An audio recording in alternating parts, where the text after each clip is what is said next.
오늘 우리에게 주신 하나님의 말씀은 전번 주에 이어서 사도행전 2장 14절부터 사도행전 2장 14절부터 21절까지 교독하고 마지막 절은 합독합니다.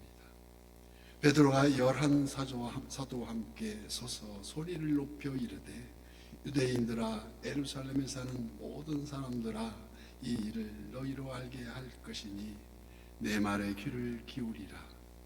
때가 제3시니 너희가 같이 이 사람들이 취한 것이 아니라 이는 곧 선지자 요엘을 통하여 말씀하신 것이니 일러스되 하나님이 말씀하시기를 말세에 내가 내 영을 모든 육체에 부어주리니 너희의 자녀들은 예언을 주시오 너희의 젊은이들은 환상을 보고 너희의 늙은이들은 꿈을 꾸리라. 그때에 내가 내 영을 내 남종과 여종들에게 부어주리니 그들이 예언할 것이요 또 내가 위로 하늘에서는 기사를 아래로 땅에서는 징조를 베풀리니 곧 피와 불과 연기로다. 주의 크고 영화로운 날이 이르기 전에 해가 변하여 어두워지고 달이 변하여 피가 되리라. 누구든지 주의 이름을 부르는 자는 구원을 받으리라 하였느니라. 아멘. 오늘도 실시간 소나뉴스의 기도의 향연 속에 새벽을 깨우는 우리 성도들 모두에게 여호와 샬롬 지키시는 하나님의 평강과 풍성한 은혜를 축복합니다. 베드로는 본래 고기 잡는 갈릴리 어부 출신이었습니다. 그래서 특별한 교육을 이수하지 못한 대중 앞에 서기를 꺼려했던 자였습니다.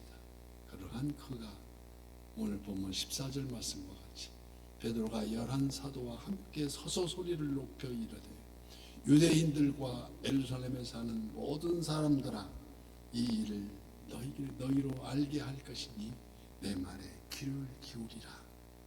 때가 제3시니 너희 생각과 같이 이 사람들이 취한 것이 아니니라.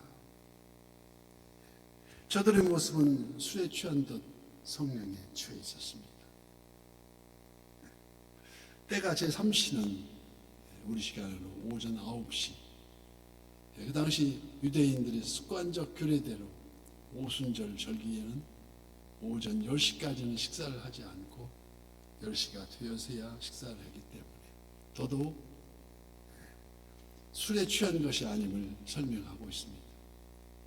사도행전은 특히 베드로의 설교를 20차례 소개하면서 베드로의 전설을 통해서도 실로 놀라운 영적 깊이를 우리는 알 수가 있습니다.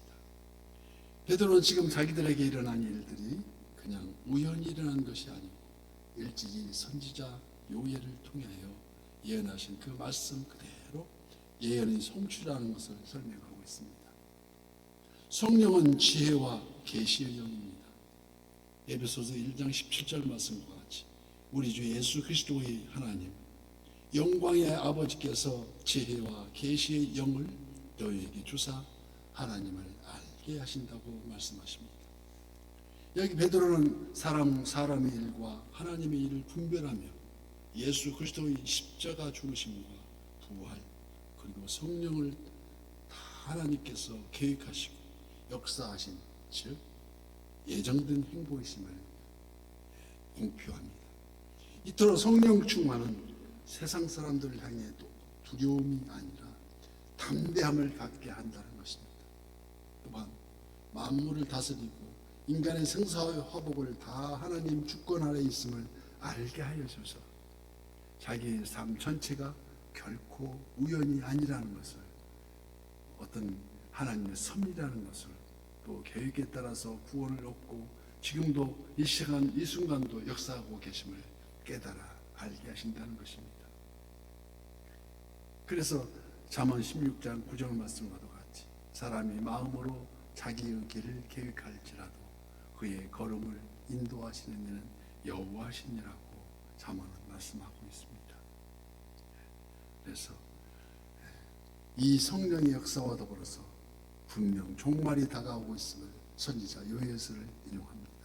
17절 말씀에 하나님이 말씀하시기를 말세에 내가 내 영을 모든 육체에 부어주리니 너희의 자녀들은 예언할 것이요 너희의 젊은이들은 환상을 보고 너희의 늙은이들은 꿈을 꾸리라고 말씀하십니다.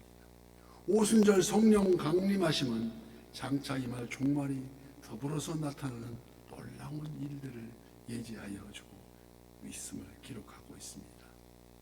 19절 말씀 또 내가 위로 하늘에서는 기사를 아래로는 땅에서는 징조를 베풀리니 곧 피와 불과 연기로다고 말씀합니다. 19절 말씀 또 내가 위로 하늘에서는 기사를 아래로 땅에서는 징조를 베풀리니 곧 피와 불과 연기로다. 이토록 성령의 역사는 인간의 상식으로는 도저히 불가능할 것 같은 일들이 일어날 수 있으며 이에 하늘과 땅에서도 징조가 있으리라는 것을 의미합니다. 우리가 예수님을 믿는다고 하면서 또 성령을 간절히 간구하면서도 때때로 습관처럼 성령의 역사를 스스로 제한하고 있지는 않는 건지 이 시간 돌이켜 보아야 합니다. 즉 믿음의 실상은 완전해야 함을 뜻합니다. 어떻게 해요? 히브리서 11장의 말씀과 같이 믿음은 말하는 것들의 실상이요 보이지 않는 것들의 증표라 했으니 선진들이 다 이로써 증거를 얻었다고 말씀합니다. 그래서 실제로 우리가 너희는 너희가 하나님의 성전인 것과 하나님의 성령이 너희 안에 계신 것을 알지 못하느냐고 말씀한 것 같이 내가 거룩하니 너희도 거룩하다고 하라고 말씀하십니다. 그 의미를 들어서 의미를 알면서도 그래서 입으로는 주야 주야하고 외치고 있지만 입술과 실상이 일치하지 못하였음을 돌아봅니다. 그래서 우리가 성령의 역사 한마디로 내가 거룩하니 너희도 거룩하라는 그 표본인데 나의 간구를 온전케 하는 믿음의 영역에는 그 제한이 있어서는 안 된다는 것입니다. 오순절 성령 강림은 하나님께서 요엘 선지자를 통하여서 그 후에 내가 내 영을 만민에게 부어주리니라고 약속의 성취였다는 것입니다. 즉 이 일은 하나님께서 당신의 영을 제자들에게 부어주심으로 이루어진 것이랍니다. 당신의 영을 제자들에게 부어주신 것. 또한 이 일의 궁극적인 목적에서는 요엘 2장 32절 말씀과 같이 누구든지 여호와의 이름을 부르는 자는 구원을 얻으리니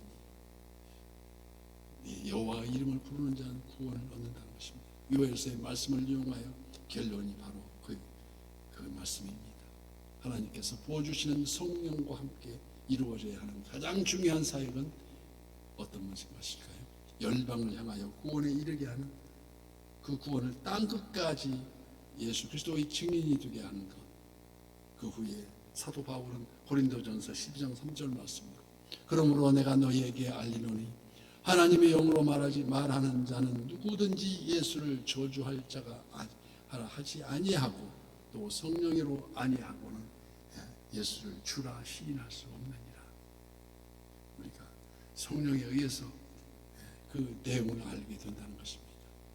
후에 사도 바울은 고린도전서 12장 3절 말씀 그러므로 내가 너희에게 알리노니 하나님의 영으로 말하는 자는 누구든지 예수를 저주할 자라 아니하고 또 성령으로 아니하고 누구든지 예수를 주시라 할 수 없느니라고 증언합니다. 소명자는 낙심하지 않는다는 그런 제목의 목하는 목사님의 책에 다음과 같은 구절이 있습니다.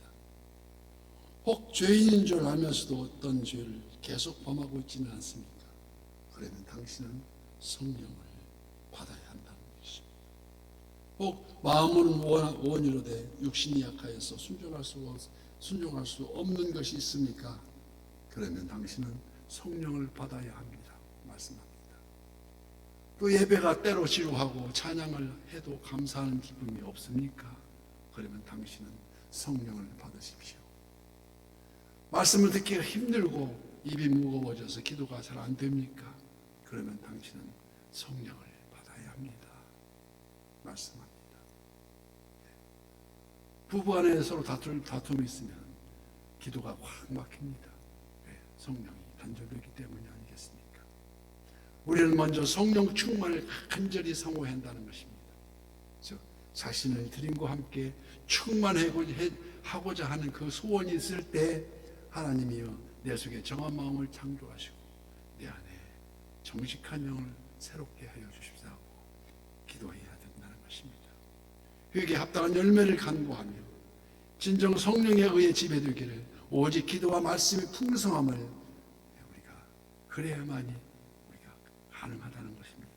물론 그 안에 겸손하고 온유함이 자리하여서 다툼이 사라집니다. 한 예를 들어 부부간에 어떤 일이 있어도 언쟁이 벌어지지 말아야 되면 여기에 우리가 알 수 있듯이 심히 다툼이 일어나면 당장 기가 막히고 기도문이 막혀서 왜 그렇습니까? 내 안에 있는 성령의 열매가 바로 그 자리에서 소멸되기 때문입니다. 그래서 성령을 소멸하지 말며 어떻게 해야 된다고요? 항상 기뻐하고 쉬지 말고 기도하고 범사에 감사하라. 이는 그리스도 예수를 향한 하나님의 뜻이라고 말씀하십니다. 그 다음에 19절 말씀에 성령을 소멸하지 말매라고 말씀하십니다. 어떤 말씀입니까? 항상 기뻐하지 않고 쉬지 않고 기도하지 않고 범사에 감사하지 않으면 성령이 그 즉시로 소멸되어 버린다는 것입니다. 누가복음 11장 13절 말씀. 너희가 악할지라도 좋은 것을 하는 자식에게 줄 알거든 하물며 너희 하늘 아버지께서 구하는 자에게 성령을 주시지 않겠느냐. 오늘 보면 21절 말씀에 누구든지 주의 이름을 부르는 자는 구원을 받으리라고 말씀한 것 같이 오늘도 우리가 새벽을 깨우면서 우리가 저 땅끝까지 이른 그 구원을 찾는 우리가 성령의 역사하심을 우리가 말씀에 의지해서 오늘도 승리하는 삶이 되기를 예수님 이름으로 축복합니다.